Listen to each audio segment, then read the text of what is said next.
नमस्कार। दोपहर समाचार में आपका स्वागत है।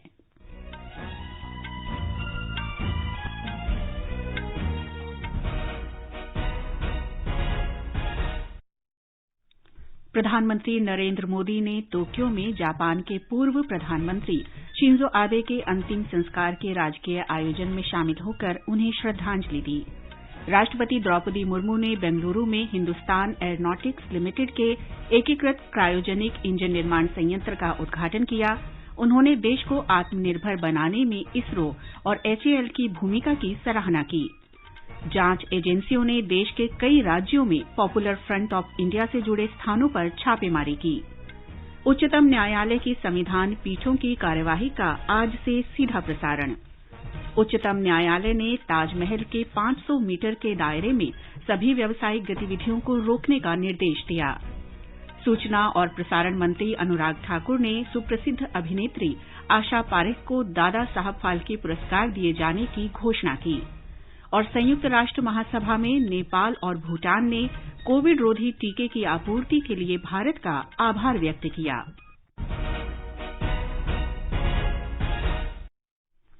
दोपहर समाचार में नवीन सक्सेना के साथ मैं नीलम मलकानिया। प्रधानमंत्री नरेंद्र मोदी ने आज टोक्यो में जापान के पूर्व प्रधानमंत्री शिंजो आबे को श्रद्धांजलि दी। जापान पहुंचने के बाद श्री मोदी ने उनके निधन पर दुख व्यक्त किया। जापान आने के बाद मैं अपने आप को ज्यादा शोकातुर अनुभव कर रहा हूं, क्योंकि पिछली बार जब मैं आया तब आबे शान से बहुत लंबी बातें हुई थी और कभी सोचा ही नहीं था कि जाने के बाद ऐसी खबर सुनने की नौबत आएगी। आबे शान और उनके साथ आपने विदेश मंत्री के रूप में भी भारत और जापान के संबंधों को नई ऊंचाई पर भी ले गए और बहुत क्षेत्रों में उसका विस्तार भी किया और हमारी दोस्ती ने एक वैश्विक प्रभाव पैदा करने में भी बहुत बड़ी भूमिका निभाई, भारत और जापान की दोस्ती। और इन सब के लिए आज भारत की जनता आबे शान को बहुत याद करती है। कि मुझे विश्वास है कि आपके नेतृत्व में भारत जापान संबंध और अधिक गहरे होंगे और हम विश्व में समस्याओं के समाधान में एक उचित भूमिका निभाने के लिए समर्थ बनेंगे। जापान के पूर्व प्रधानमंत्री शिंजो आबे का आज टोक्यो में राजकीय सम्मान के साथ अंतिम संस्कार किया जा रहा है। उनकी पत्नी आकिए आबे अस्थियों को लेकर टोक्यो के बुदोकान हॉल पहुंची। प्रधानमंत्री नरेंद्र मोदी सहित विश्व के कई नेता अंतिम संस्कार में उपस्थित थे। प्रधानमंत्री नरेंद्र मोदी आज सवेरे टोक्यो पहुंचे। श्री मोदी ने जापान के प्रधानमंत्री फूमियो किशिदा के साथ द्विपक्षीय बैठक की। दोनों नेताओं के बीच द्विपक्षीय संबंधों को और प्रगाढ़ बनाने के लिए बातचीत हुई। उन्होंने कई क्षेत्रीय और वैश्विक मुद्दों पर बातचीत की। दोनों नेताओं ने भारत जापान रणनीतिक वैश्विक साझेदारी को और मजबूत करने तथा विभिन्न अंतर्राष्ट्रीय संस्थानों के साथ मिलकर काम करने की प्रतिबद्धता दोहराई। राष्ट्रपति द्रौपदी मुर्मू ने आज बेंगलुरु में हिंदुस्तान एरोनॉटिक लिमिटेड के एकीकृत क्रायोजेनिक इंजन निर्माण संयंत्र का उद्घाटन किया। क्रायोजेनिक इंजन का इस्तेमाल भारतीय अंतरिक्ष अनुसंधान संगठन इसरो के उपग्रह प्रक्षेपण में किया जाता है। राष्ट्रपति ने हिंदुस्तान एरोनॉटिक लिमिटेड में दक्षिणी क्षेत्रीय विषाणु विज्ञान संस्थान की आधारशिला भी रखी। इस अवसर पर राष्ट्रपति ने कहा कि भारत विश्व में क्रायोजेनिक इंजन का स्वदेश में निर्माण करने वाला छठा देश बन गया है। Sincere efforts and dedication of ISRO has made India emerge as only the sixth country in the world to have cryogenic engine manufacturing capabilities. The satellites launched by ISRO give us deep insight into various aspects of defense and communication. ISRO's contribution in bringing the communication revolution in the nation has made it possible to reach even the remotest areas of country. राष्ट्रपति ने देश को आत्मनिर्भर बनाने में भारतीय अंतरिक्ष अनुसंधान संगठन इसरो और हिंदुस्तान एरोनॉटिक लिमिटेड एचएएल की भूमिका की सराहना की। उन्होंने वैज्ञानिकों का आह्वान किया कि वो अमृतकाल समय में देश को 2047 तक विकसित राष्ट्र बनाने के लिए काम करें। उन्होंने कहा कि भूतपूर्व राष्ट्रपति अब्दुल कलाम ने देश में ही चीजों का उत्पादन और निर्माण कर देश को आत्मनिर्भर बनाने का रास्ता दिखाया। कोरोना की रोकथाम के लिए स्वदेश में ही टीके बनाने का प्रयास किया गया और सबसे बड़ा टीकाकरण अभियान चलाया गया। राष्ट्रपति ने कहा कि अनुसंधान और विकास कार्य निरंतर जारी रहने चाहिए। Recently, we faced a major threat in the form of COVID pandemic, but the resilience and extraordinary effort our doctors and scientists help us deal with the crisis. Our response to the pandemic has been appreciated everywhere. We launched the biggest vaccination drive in human history. रक्षा मंत्री राजनाथ सिंह ने अगले महीने गुजरात के गांधीनगर में लगने वाली 12वीं रक्षा प्रदर्शनी यानी डिफेंस एक्सपो की तैयारियों की आज समीक्षा की। अधिकारियों ने उन्हें किए गए कार्यों के प्रबंधों के बारे में जानकारी दी। रक्षा मंत्री ने अधिकारियों का उत्साहवर्धन करते हुए तैयारियों पर संतोष व्यक्त किया। रक्षा राज्य मंत्री अजय भट्ट और वरिष्ठ अधिकारी भी इस अवसर पर मौजूद थे। रक्षा प्रदर्शनी अगले महीने की 18 से 22 तारीख के बीच आयोजित की जाएगी। अब तक की सबसे बड़ी रक्षा प्रदर्शनी में इस बार 1136 कंपनियों के भाग लेने की संभावना है। गृह और सहकारिता मंत्री अमित शाह ने कहा है कि नरेंद्र मोदी सरकार ने देश में सबसे गरीब व्यक्ति के स्वास्थ्य के अधिकार को सुनिश्चित किया है। श्री शाह गांधीनगर के कल्लोल में 750 बिस्तरों वाले ईएसआईसी अस्पताल की आधारशिला रखने के बाद उपस्थित जनसमूह को संबोधित कर रहे थे। उन्होंने कहा कि स्वतंत्रता के बाद ये पहली बार है कि जब सरकार ने आयुष्मान भारत स्वास्थ्य अभियान के अंतर्गत स्वास्थ्य ढांचे के लिए 64,000 करोड़ रुपए की बड़ी धनराशि आवंटित की है। श्री शाह ने कहा कि सरकार की देश में 22 नए एम्स स्थापित करने की योजना है। 75 नए मेडिकल कॉलेजों को भी मंजूरी दी गई है। इस अवसर पर गुजरात के मुख्यमंत्री भूपेंद्र पटेल, केंद्रीय पर्यावरण मंत्री भूपेंद्र यादव और स्वास्थ्य मंत्री मनसुख मांडविया मौजूद थे। गृहमंत्री आज गांधीनगर निगम द्वारा नवनिर्मित अंडरपास का उद्घाटन करेंगे। श्री शाह लेकावाड़ा में गुजरात प्रौद्योगिकी विश्वविद्यालय के नए भवन का शिलान्यास भी करेंगे। वो अम्बोद के महाकाली मंदिर में विभिन्न विकास कार्यों की आधारशिला भी रखेंगे। इस दौरान श्री अमित शाह वरदायिनी माता मंदिर और बहुचाराजी मंदिर में भी पूजा अर्चना करेंगे। वित्त मंत्री निर्मला सीतारामन आज नई दिल्ली में अनुसूचित जातियों के लिए सार्वजनिक क्षेत्रों के बैंकों में ऋण मंजूरी व्यवस्था और अन्य कल्याणकारी योजनाओं की समीक्षा करेंगी। राष्ट्रीय अनुसूचित जाति आयोग के अध्यक्ष, सार्वजनिक बैंकों के प्रमुख तथा सिडबी और नाबार्ड जैसे वित्तीय संस्थानों के प्रतिनिधि भी बैठक में शामिल होंगे। ये समाचार हमारी वेबसाइट newsonair.com/hindi और हमारे mobile app news on AIR पर भी उपलब्ध हैं। सुनो ना, हाँ? सोच रहा हूँ अपना बिजनेस क्यों न बढ़ा लूं। तो रोका किसने है? हाँ?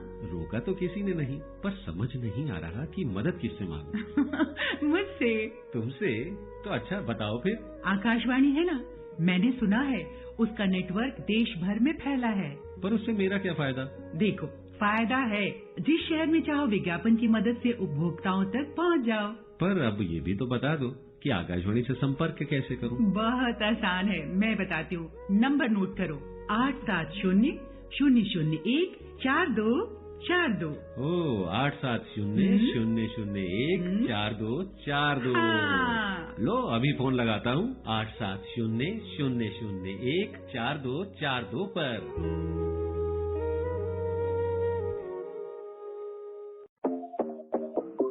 देश भर में धूम मचाए ज्ञान का ये उपहार। मोबाइल पे आजादी क्वेस्ट आया, आजादी का इतिहास। डाउनलोड करे आजादी क्वेस्ट, खेलो जीतो ढेरों इनाम। मौका पाए जुड़ने का रेडियो और डीडी के साथ। सिर्फ खेल नहीं, उत्सव है।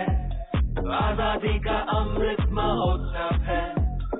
आजादी का अमृत महोत्सव है। डाउनलोड करें आजादी क्वेस्ट ऐप और पाएं ढेरों इनाम।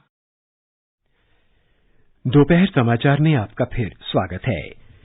देश के कई राज्यों में जांच एजेंसियों ने popular front of India PFI से जुड़े स्थानों पर छापेमारी की है। असम में सुरक्षा एजेंसियों ने राज्य के विभिन्न जिलों में छापेमारी कर पीएफआई के 25 सदस्यों को गिरफ्तार किया। पुलिस सूत्रों के अनुसार ये छापे कई जिलों में नए मामले दर्ज होने के बाद मारे गए हैं।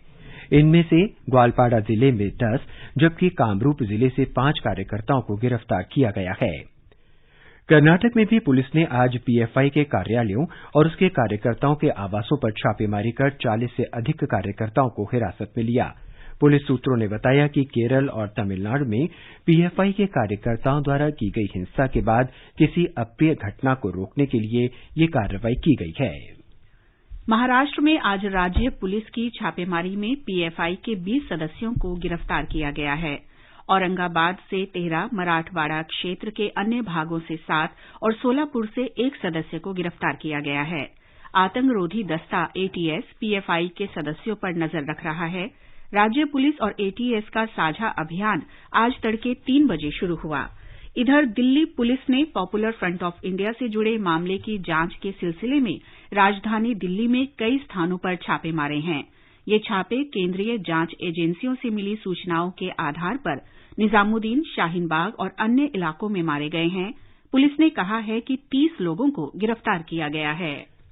उच्चतम न्यायालय में चलने वाली सुनवाई का आज से सीधा प्रसारण किया जा रहा है।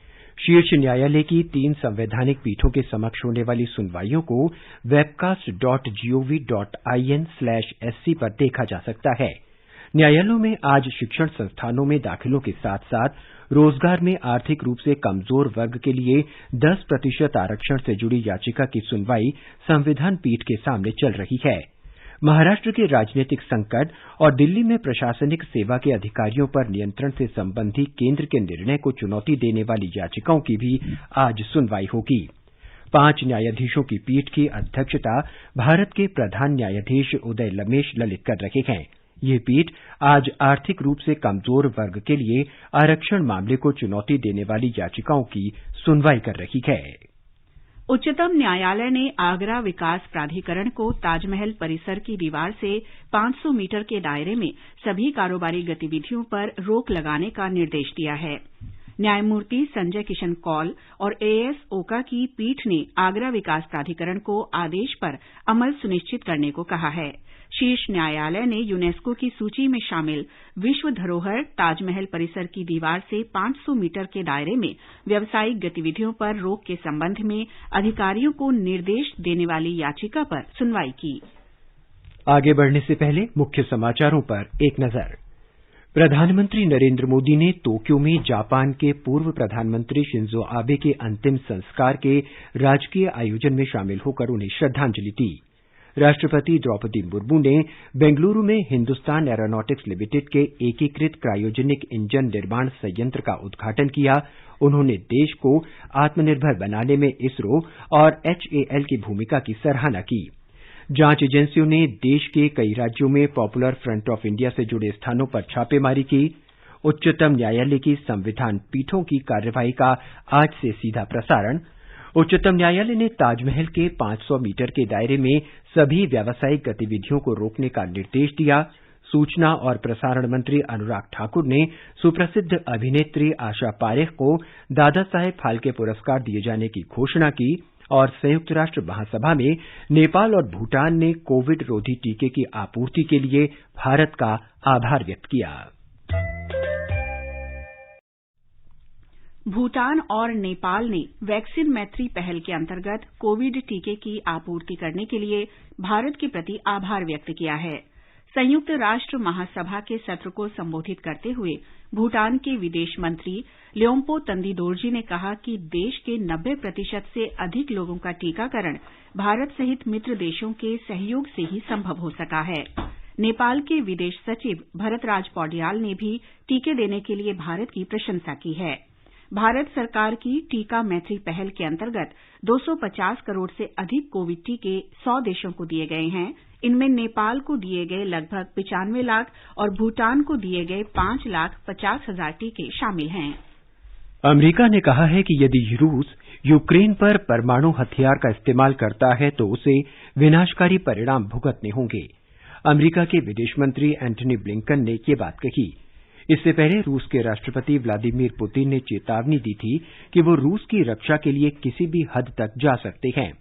उधर यूक्रेन के 4 प्रांतों में रूस समर्थित अधिकारियों द्वारा कराए जा रहे जनमत संग्रह के लिए वोटिंग आज समाप्त हो रही है। यूक्रेन और इसके सहयोगी पश्चिमी देश जनमत संग्रह को दिखावा बताते हुए इसका खंडन कर रहे हैं। प्रधानमंत्री नरेंद्र मोदी बृहस्पतिवार से 2 दिन के गुजरात दौरे पर रहेंगे। वे वहां लगभग 29,000 करोड़ रुपए की लागत वाली विभिन्न विकास परियोजनाओं का उद्घाटन करेंगे और शिलान्यास करेंगे। यात्रा के पहले दिन श्री मोदी सूरत में 3,400 करोड़ रुपए से अधिक की विभिन्न परियोजनाओं का उद्घाटन करेंगे और आधारशिला रखेंगे। इसके बाद वे भावनगर में 5,200 करोड़ रुपए से अधिक की कई बहुउद्देशीय विकास पहलों का उद्घाटन करेंगे। प्रधानमंत्री अहमदाबाद के नरेंद्र मोदी स्टेडियम में नवरात्रि महोत्सव में भाग लेने के अतिरिक्त 36वें राष्ट्रीय खेलों का भी उद्घाटन करेंगे। सुप्रसिद्ध अभिनेत्री आशा पारेख को वर्ष 2020 के दादा साहेब फाल्के पुरस्कार से सम्मानित किया जाएगा। सूचना और प्रसारण मंत्री अनुराग ठाकुर ने ये घोषणा की।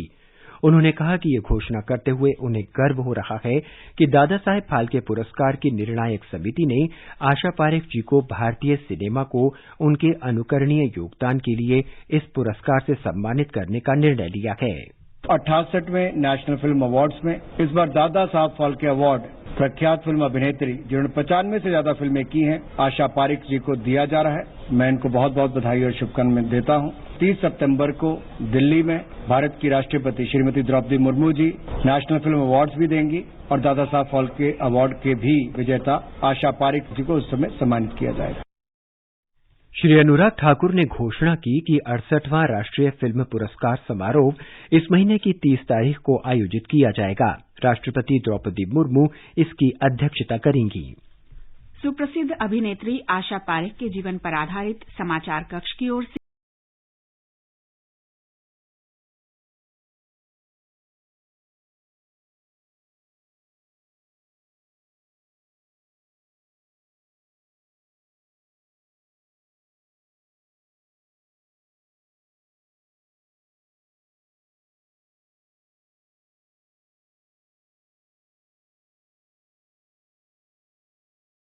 तो 59 से 1973 के बीच की एक मशहूर अभिनेत्री, निर्माता और निर्देशक रही हैं। आशा पारेख का जन्म 2 अक्टूबर 1942 को हुआ था। कम उम्र में ही उन्होंने पंडित बंसीलाल भारती सहित कई शिक्षकों से नृत्य सीखा। आशा पारेख ने अपने करियर की शुरुआत बाल कलाकार के रूप में की थी। प्रसिद्ध फिल्म निर्देशक बिमल रॉय ने उन्हें 10 साल की उम्र में 1952 की फिल्म माँ में लिया और फिर उन्हें 1954 की फिल्म बाप बेटी में दोहराया। उसके बाद उन्होंने कुछ और बाल भूमिकाएं की। 16 साल की उम्र में उन्होंने नायिका के रूप में अपनी शुरुआत की। उनकी पहली फिल्म 1959 की दिल देके देखो थी, जिसने उन्हें एक बड़ा सितारा बना दिया। उसके बाद जब प्यार किसी से होता है, फिर वही दिल लाया हूँ, तीसरी मंजिल, बहारों के सपने, प्यार का मौसम, कारवां, दो बदन, चिराग, मैं तुलसी तेरे आंगन की, पगला कहीं का और कटी पतंग जैसी अनेक सुपरहिट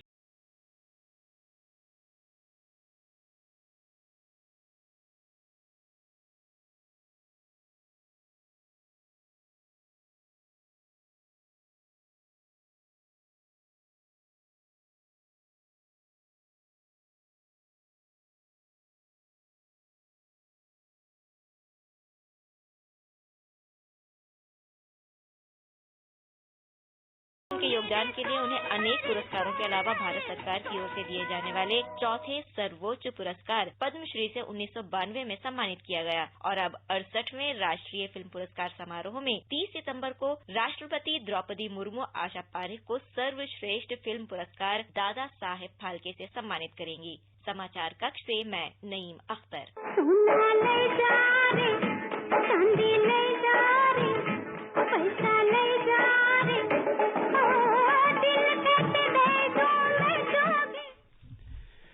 भारत का सबसे बड़ा लोक सेवा प्रसारक आकाशवाणी देश की स्वतंत्रता के बाद पिछले 75 वर्षों से लोगों तक सूचना और समाचार पहुंचा रहा है। और अब आकाशवाणी समाचार आजाद भारत की बात आकाशवाणी के साथ श्रृंखला की आज की कड़ी में हम आत्मनिर्भर भारत अभियान के अंतर्गत विश्व आपूर्ति श्रृंखला बाजार में भारतीय उत्पादों को प्रोत्साहित करने की दिशा में की गई पहल पर चर्चा करेंगे।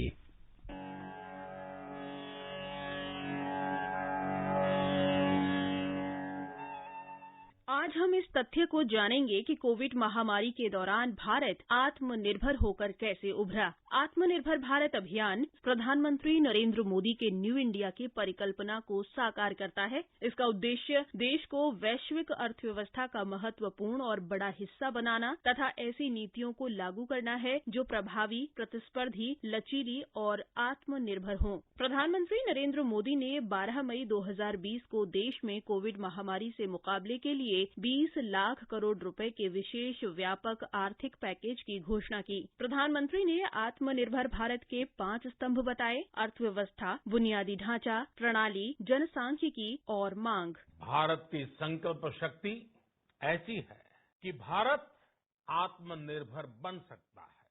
साथियों, आत्मनिर्भर भारत की ये भव्य इमारत 5 पिलर्स पर खड़ी होगी। पहला पिलर इकोनॉमी, एक ऐसी इकोनॉमी जो इंक्रीमेंटल चेंज नहीं बल्कि क्वांटम जंप लाए। दूसरा पिलर इंफ्रास्ट्रक्चर, एक ऐसा इंफ्रास्ट्रक्चर जो आधुनिक भारत की पहचान बने। तीसरा पिलर हमारी सिस्टम, एक ऐसा सिस्टम जो बीती शताब्दी की रीति नीति नहीं बल्कि 21वीं सदी के सपनों को साकार करने वाली टेक्नोलॉजी ड्रिवन व्यवस्थाओं पर आधारित हो। चौथा पिलर हमारी डेमोग्राफी, दुनिया की सबसे बड़ी डेमोक्रेसी में हमारी वाइब्रेंट डेमोग्राफी हमारी ताकत है। आत्मनिर्भर भारत के लिए हमारी ऊर्जा का स्रोत है। पांचवा पिलर डिमांड, हमारी अर्थव्यवस्था में डिमांड और सप्लाई चेन का जो चक्र है, जो ताकत है, उसे पूरी क्षमता से इस्तेमाल किए जाने की जरूरत है।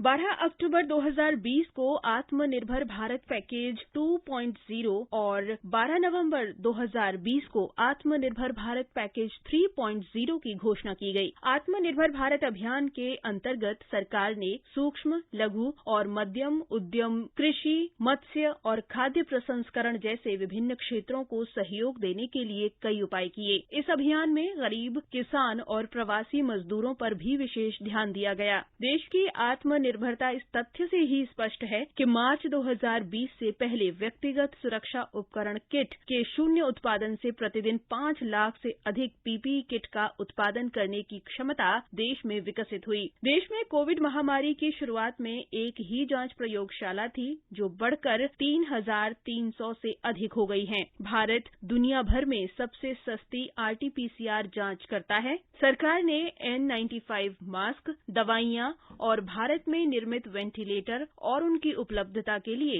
दिन रात कार्य किया। देश ने कोविड टीका विकसित करने और दुनिया का सबसे बड़ा टीकाकरण अभियान चलाने में महत्वपूर्ण सफलता हासिल की। महामारी से सफलतापूर्वक निपटने के लिए देश के शोधकर्ताओं और वैज्ञानिकों ने सामूहिक तौर पर प्रयास किए। कोविड महामारी से लड़ने में भारत की इन उपलब्धियों को विश्व के नेताओं ने स्वीकार किया। दुनिया ने वैक्सीन मैत्री पहल के लिए भारत की प्रशंसा की, जिसके अंतर्गत भारत ने 100 से अधिक देशों को 2,544 लाख से अधिक वैक्सीन भेजी। केंद्र सरकार ने पिछले कुछ वर्षों में आयात पर निर्भरता कम करने और अधिक मूल्य वाले सामानों के घरेलू उत्पादन को बढ़ावा देने के उद्देश्य से मेक इन इंडिया और आत्मनिर्भर भारत अभियान को विभिन्न औद्योगिक नीतियों का केंद्र बिंदु बनाया है।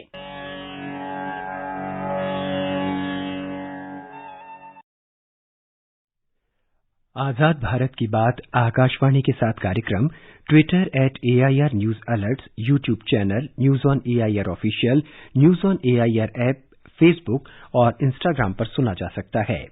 ये समाचार आकाशवाणी से प्रसारित किए जा रहे हैं। ये आकाशवाणी है। सूचना और प्रसारण सचिव अपूर्व चंद्र ने अर्थव्यवस्था की मजबूती के लिए मीडिया और मनोरंजन उद्योग से और अधिक योगदान करने का आग्रह किया है। श्री अपूर्व ने कहा कि भारत में मीडिया और मनोरंजन जगत का योगदान लगभग $23 अरब है। मुंबई में फिक्की फ्रेम्स 2022 में उन्होंने कहा कि भारत का सकल घरेलू उत्पाद लगभग $30 खरब $60 अरब है। प्रधानमंत्री नरेंद्र मोदी ने ट्वीट संदेश में कहा कि मध्य प्रदेश के कुनो राष्ट्रीय उद्यान में चीतों को देखने की उत्सुकता से प्रतीक्षा के बीच माई जीओवी फोरम पर 3 प्रतियोगिताएं आयोजित की गई हैं। श्री मोदी ने लोगों से इस प्रतियोगिता में भाग लेने का आग्रह किया है। चीतों को लेकर जो हम अभियान चला रहे हैं, आखिर उस अभियान का नाम क्या होना चाहिए? क्या हम इन सभी चीतों के नामकरण के बारे में भी सोच सकते हैं कि इनमें से हर एक को किस नाम से बुलाया जाए? वैसे ये नामकरण अगर ट्रेडिशनल हो तो काफी अच्छा रहेगा, क्योंकि अपने समाज और संस्कृति, परंपरा और विरासत से जुड़ी हुई कोई भी चीज हमें सहज ही अपनी ओर आकर्षित करती है। यही नहीं, आप ये भी बताएं आखिर इंसानों को एनिमल्स के साथ कैसे बिहेव करना चाहिए। हमारी फंडामेंटल ड्यूटीज में भी तो रिस्पेक्ट फॉर एनिमल्स पर जोर दिया गया है। मेरी आप सभी से अपील है कि आप इस कंपटीशन में जरूर भाग लीजिए। क्या पता इनाम स्वरूप चीते देखने का पहला अवसर आपको ही मिल जाए। आज का संस्कृति संदेश समर्पित है मशहूर पार्श्व गायक महेंद्र कपूर को। मेरे देश की धरती सोना उगले उगले हीरे मोती, मेरे देश की धरती।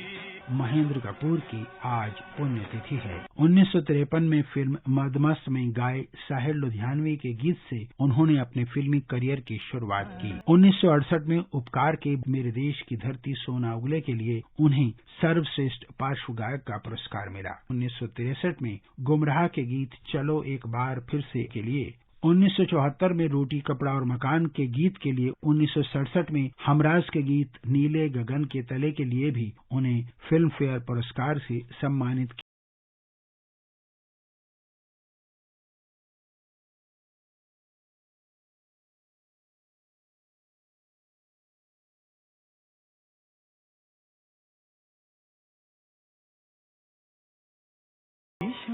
महेंद्र कपूर को भारत सरकार की तरफ से पद्मश्री और महाराष्ट्र सरकार की तरफ से लता मंगेशकर सम्मान से भी नवाजा गया। महेंद्र कपूर ने मोहम्मद रफी, तलत महमूद, मुकेश, किशोर कुमार तथा हेमंत कुमार जैसे चर्चित गायकों के दौर में सफलता हासिल की। उन्होंने अपने समय के लगभग सभी बड़े संगीतकारों के साथ काम किया। टीवी धारावाहिक महाभारत का शीर्षक गीत भी गाया था। हमराज, गुमराह, किस्मत, उपकार, पूरब और पश्चिम, फकीरा, क्रांति और धूल का फूल फिल्मों के गाने ऐसे हैं जो कभी नहीं भुलाए जा सकेंगे।